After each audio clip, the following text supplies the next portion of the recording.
The Sacramento Kings have never had more pressure on them as a franchise. But the big question is, have the Kings finally learned from all of their mistakes? Or is the franchise on the verge of screwing up a colossal offseason that is the biggest in their franchise's history and would put them, if it doesn't go well, into the category of the worst franchise in pro sports? Well, find out the answer to that coming right up. Currently, the Kings are firmly into a 16-year playoff drought and are very committed to getting out. And that starts with the guy at the top. Since Kings owner Vivek Ranadive took over in 2013, he's tried to change the culture by duplicating what the Warriors did to get out of dysfunction in the early 2010s. And I mean that in the literal sense. Many young basketball fans today are too young to know the Warriors once were the Kings before the Kings. From 1995 to 2013, Golden State made the playoffs once and couldn't get out of their own way. Ranadive was a minority owner during the tail end of those painful days, and frankly, he took some of those lessons of dysfunction with him and carried them over to Sacramento. Ranadive first hired Warriors assistant Michael Malone. Malone was the son of longtime NBA coach and assistant Brendan Malone, while the new owner promised to deliver the fans the product they deserve. Despite the statements and headlines though, he had literally no idea what he was doing. Like, how many owners in the NBA are hiring a head coach and then after he gets the coach, the GM who's supposed to be the coach's boss? You see how that's kind of going to be an issue? Well, to say the least, it very much was in Vivek's first time around. The GM he ended up hiring from Denver and P.T. Lissandro wanted Malone gone so he could actually hire his own coach. Malone, meanwhile, also wanted his boss gone too, but the owner had the final say in all basketball decisions and told the two of them to work it out, which worked out really well. As Ranadive later revealed in an interview with Sam Amick, the two literally did not talk to each other and hated one another's guts. While the situation was a total dumpster fire, the worst part about it was the owner literally confirming himself the two people he hired the wrong way around absolutely hate each other. Now, it also did not help the old regime left them with Jimmer Fredette and Thomas Robinson, but the new guys in town found many ways to top that. New ownership and management talked up the team's plans and immediately was hit with the reality of a really bad NBA team. Now, there was one caveat, a 23-year-old Demarcus Cousins growing into a star, but after him, the group was Rudy Gay piling up numbers and a young Isaiah Thomas. Now, the 5'9" former last pick of the 2011 draft was proving he belonged in the NBA, averaging 20 points and 6 assists a game by 2014. But as a former second-round pick, after 3 years, he was a restricted free agent, and ultimately, the Kings didn't want to pay him and sent him off to Phoenix via a sign-and-trade deal that netted them a $7 million trade exception they never used, and also the draft rights to Alex Oriaki, who never played a game in the NBA. So the one silver lining they did have, they turned into nothing, as Isaiah went on to do pretty big things in Boston, playing on a bargain of a contract they could have offered him a few years before. Yet, the saddest part of the P.T. Lissandro era in Sacramento was this. I think on our team, we lack shooting. I think Stauskas, I think he claims that he made 91 out of 100 3-point shots, right? Stauskas or Payton? For me, Stauskas. I say Stauskas. Stauskas. Okay, Stauskas. Pretty right on. Yeah. I mean, very, very good. Either that or we're all wrong. We'll know that in 2 years.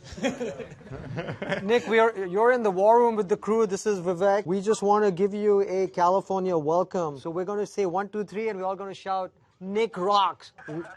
You ready? All right, sounds good. Okay, 1, 2, 3. Nick rocks!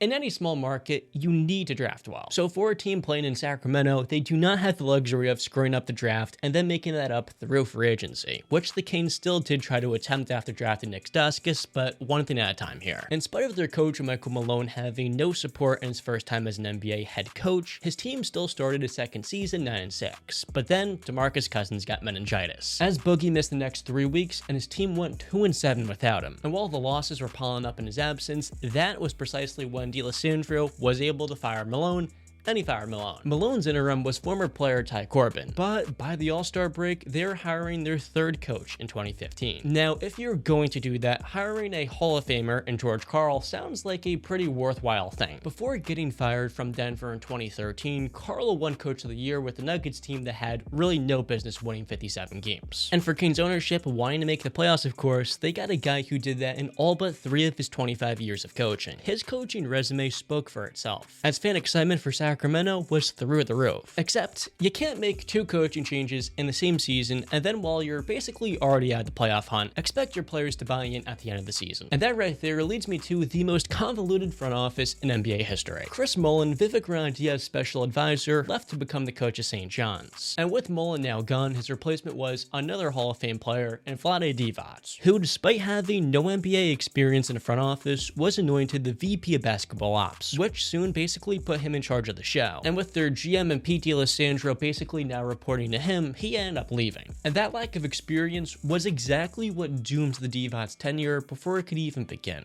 And this goes for anything. You don't want to report to a boss who has less experience than you when you're more qualified to be in his shoes. And with that, the team struggled to help fill out management with minds who can direct Divac in different areas. And that is exactly what's going to lead to all of the questionable decisions coming up. The power structure was so strange, George Karl, who had just got there, was granted the power to make roster transactions. So he spent the entire 2015 offseason trying to trade Demarcus Cousins. If you're wondering how the Nick-Stauskas trade was going, they had already given up on him a year later. The Canes had been interested in Monta Ellis for years, and to create salary cap to get him, they traded Stauskas with Jason Thompson and Carl Landry to Philadelphia. And in the end, Ellis didn't even sign with them. The Canes, meanwhile, had just given up a 2019 first-round pick, totally unprotected, and a 2017 pick swap on top of that. And their plan B after not getting Ellis was to sign a bunch of journeyman veterans who were all going to be gone in a year, outside Ghostrifter Koufis. In the draft, Vlade's first pick was Kentucky center Willie Cauley-Stein, which made totally no sense because they had Demarcus Cousins. And while we're on Demarcus, he wasn't exactly fond of George Karl. The relationship had become so toxic that after starting the 2015-16 season 1-7, Cousins took out his anger and frustration by cursing out Karl in front of everybody after another loss. At this point, Boogie was an All-NBA player, but the combination of the trade rumors earlier in the season, his own injuries, and the crappy team he was on that couldn't draft around him was all brewing into quite the storm. That type of internal conflict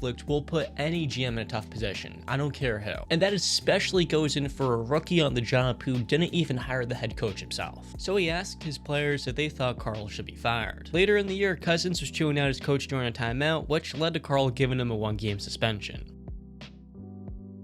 Fired, Karl was by the end of the year, and the organization was on a Dave Joerger, hoping he could bring them to the playoffs after doing so for 3 straight years in Memphis. While Divac got to work that offseason signing several NBA journeymen, and with the 8th overall pick in the lottery traded back to number 13 to take a player who was not even projected to go in the first round, Georgios Papagiannis. Who? Exactly. But at least they now had another center, as well as Bogdan Bogdanovic, hey, a rotation player, and Scalabisi. And 2017 would serve as another uninspiring year for the Kings. Despite starting 24-32 though, they unofficially agreed to give DeMarcus a Supermax extension in the 2018 offseason. But just 1 week later, he was finding out during an All-Star Game interview he had just been traded to New Orleans. The package was centered around Buddy Hield and the Pelicans' 2017 first and second round picks. A bit underwhelming, but definitely something to the Kings. As Divac reassured the media, the trade would put him in a better position. Other reports surfaced the owner thought Buddy had Steph Curry potential, and thanks to Nick Stauskas in that year's draft, they are moving back from the number 3 overall pick to number 5, where Divac picked De'Aaron Fox out of Kentucky. In year 1, De'Aaron did struggle, but showed off his athletic ability, which intrigued so many fans and the NBA alike. And being he wasn't very good in his first season, they lost enough games to get the 2nd overall pick in the 2018 draft. And being they didn't have the 2019 first round pick, thanks to the Nick Stauskas trade, the team's 2018 first round pick served as their 1 lottery ticket in the next 2 drafts. They absolutely could not screw this up.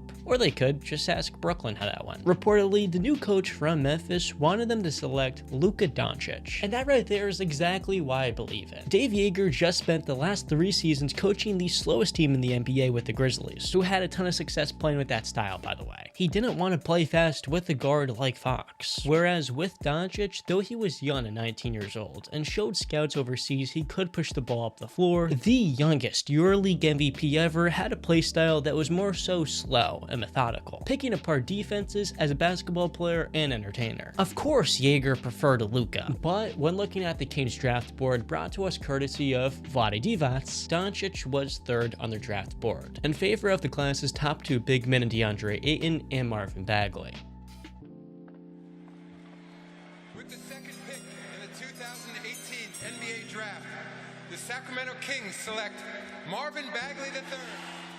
Then with the 37th overall pick, they selected Bagley's college teammate and one of the best shooters in the draft in Gary Trent Jr. After falling to the second round, the Kings had one of the best value picks of the night. But in typical Kings fashion, when they hit a second round pick, they traded in the Portland for cash and additional capital, which was irrelevant. As I just touched on before, 2019 was the season where they needed to start winning, and so Jaeger tailored his offense to play fast, enabling the speed and athleticism of Fox and Hield to break out into their own little version of Steph Curry. Marvin Bagley came off the bench and would miss 20 games, but added an athletic spark and good enough production to make the all-rookie first team. And in 1 year, the Kings went from irrelevant to the most exciting young team in hoops. But more importantly, they were finally winning. After acquiring Harrison Barnes, they were 30-27 going into the All-Star break. Though all is well, they finished 9 games short of the playoffs. That's the Western Conference for you. In spite of missing the playoffs though, the year was a massive step forward for the franchise. With an ascending young backcourt, they finally had an identity they could build around. The coach found the right offensive scheme, but they just had to be better defensively because it's hard to make the playoffs out west with a defense that ranks in the bottom third of the league.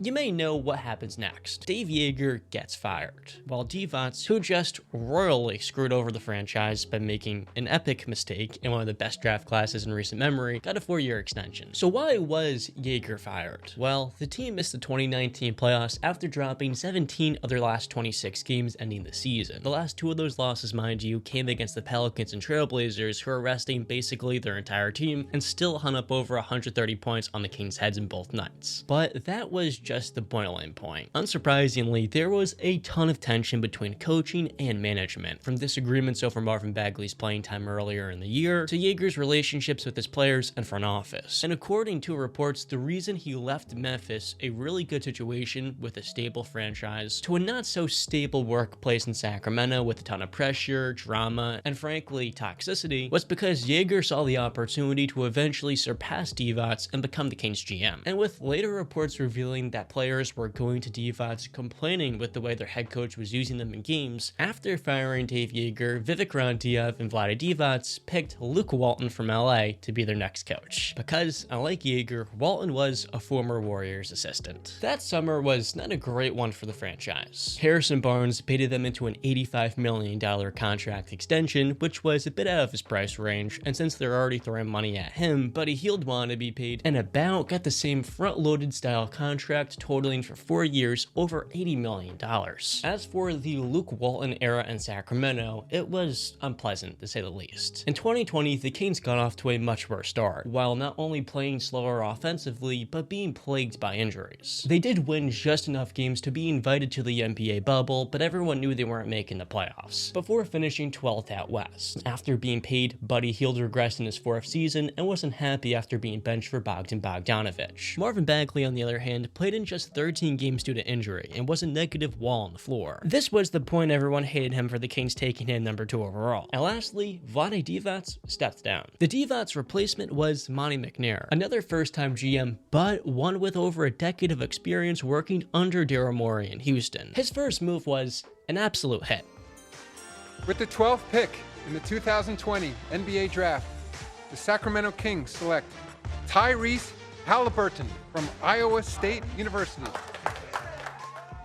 Instead of getting fancy, he just took the best player available in Halliburton, who in one of the weaker draft classes should have easily been a top 5 pick off of his floor alone. Now at the same time, Tyrese wasn't going to solve the Kings' problems, but was a disciplined and highly productive 20-year-old guard, while his new partner in De'Aaron Fox took a big step forward, and Richaun Holmes was knocking down floaters. The bad news was everything else though. Sacramento went on almost 3 separate 9-game losing streaks, and Luke Walton got a ton of flack. They finished with the second worst defensive rating of all time. And while finally playing again, Marvin Bagley showed just about no development. He still had no right hand, was terrible defensively, and couldn't bring much else on offense. The biggest problem with the team though was the wing possessions, which was just the byproduct of McNair's predecessor taking one center after another when they already had one. But with the 9th overall pick in the draft, Scotty Barnes, Josh Giddey, Jonathan Kuminga, and Franz Wagner were all taken in the 5 picks before. So McNair took another point guard, none other than Davion Mitchell. And of course, absolutely no one had criticism for the pick. Well, of course not. Coming off an NCAA championship, Davion had all the intangible traits, but there was just no way the Kings could run 3-guard lineups. Defensively, De'Aaron had always been a negative, while Tyrese was too skinny to switch on different positions, and Davion looked no taller than 6'2". Mitchell also wasn't a good 3-point shooter, so lineups with him and Fox together didn't go well. And when Mitchell came in, he was introduced to constant losing and his new head coach being fired a month into his career. But the one shock of the year was McNair trading Tyrese Haliburton and Buddy Hield at the trade deadline for Domantas Sabonis. And ironically, the less notable move was the one including our good old friend and Mr. Bagley. When Sacramento drafted Marvin Bagley with the 2nd pick in 2018, few would have expected him to then be traded before the end of his rookie deal for the 17th overall pick in his same class in Dante DiVincenzo. And while we're on Dante, if you don't remember, this was actually the 2nd time he was traded to Sacramento. As in the 2020 offseason, the Kings agreed with the Bucks on a signing trade that would send Bogdan Bogdanovic, who was a restricted free agent, for Dante, DJ Wilson, and expiring money. Except Bogdan never agreed to any deal, and was, quote, left in the dark, end quote, by Sacramento. A year and a half later, DiVincenzo was in and out of the Bucks lineup after undergoing ankle surgery. And with his injuries, offensive inconsistency, and pending contract extension, he was much less valuable around the league. And surely enough, when he got to Sacramento, he wasn't happy with how much they were playing him because, like Bagley, he was gonna be a free agent this summer looking for as much money as possible. The more irrelevant of the two moves, though, received a ton of criticism from Kings and non-Kings fans alike. When the Kings acquired Sabonis, they were 20-36. Thanks to the play-in tournament, they weren't eliminated from the playoffs, but everyone knew they weren't making it. Had they kept Tyrese, they would have had over 6 years of contractual control after giving him his rookie extension, whereas Sabonis had 2 years left on his deal, then he'll be a free agent in 2024. Nowadays, though, the game has changed, my friends. If you want to keep a star, you can't let him get to the last year of his deal. So if the urgency for the Kings to win now was not enough, they have about one offseason to make Domantas happy by building a quality team around him. In the 15 games he would play with them in 2022, they went 5-10. While they weren't winning, good things came out of it. De'Aaron was disappointing to start the year, but he took his game to a whole nother level when he was playing with Domas. The duo would eventually be shut down for the year with hand and knee injuries respectively, but when they missed the next few weeks, Davion Mitchell ended the year cooking up a bunch of G Leaguers. The biggest question though was, who would become the Kings' next head coach? And when the finalists were announced about a week and a half ago, two of them of course had Golden State roots and Mike Brown and Mark Jackson. Mark Jackson's name appearing had some funny knee-jerk reactions as, once again, Vivek Ranadive's name was popping up in the reporting. And look, it's one thing if an owner's pushing for a certain move to be made and he's already had some semblance of success running the team. But if you still haven't had a winning season in almost a decade, just sit back and let your GM do his job. And though many were worried, the coaching hire was Mike Brown. Not a flashy hire per se, but an honorable choice. The pushback I've seen people talk about with Brown is his postseason adjustments, but playoff success is not exactly a hurdle right now for Sacramento. In reality though, how well he coaches is not the biggest thing with this team. What actually matters more, unsurprisingly, is can the Kings build a good team? The last 2 years, their defense has been absolutely pathetic. And with De'Aaron Fox and Domantas Sabonis, Brown's gonna have to squeeze the absolute most out of both of them on that end. But it's beyond those two. There's no shooting or high-end wings outside Harrison Barnes. But this offseason for the Kings is not just about accommodating their star tandem, but just as notably bringing in culture setters. This year in Minnesota, there was no better example than Patrick Beverley coming into a team that already had Anthony Edwards and Jared Vanderbilt. Whereas with the Kings' longest tenured player in De'Aaron Fox, just like Karl Anthony Towns, all he's been through is dysfunction and losing. That is why there's value in not just bringing in winners like a Dante DiVincenzo, but veterans who can lead the young guys and set an example. One of those leaders may be Davion Mitchell, and I hate to say this because I know Kings fans love him, but there is a good chance this offseason he gets traded. The Fox-Mitchell backcourt is not natural. When you got two small guards, they can't both have no range from deep. And after a really strong end to 2022, Davion may just never have more trade equity. So if they try that backcourt out together and it doesn't work, you've now not only wasted a good amount of trade value, but time in a Western Conference where you can't get off to a slow start. That new predicament at the guard spots will be an interesting one to see how it pans out. That right there is the Vivek Ranadive era in Sacramento, up there with the worst pro owners in basketball, and still maybe even more destructive. Now obviously for Kings fans, the past inspires no hope, but the question here is, has Vivek Ranadive learned from the past. The GM he hired in Monty McNair has done a pretty good job thus far. So if McNair's not bad at his job and Mike Brown isn't Luke Walton as a head coach, with all the Kings' first round picks, things can only seem to be trending upwards. And if their pick this year does climb into the top 4, that is a legitimate lottery ticket. Now there's also only a 32% chance that happens, but you be the judge. Are things headed upward finally in Sacramento? Or frankly, is the Western Conference next year going to be too good, and at this point the Kings are going to have to inevitably rebuild again? But with all that being said, thank you so much for watching, and as always, I'll see you next time.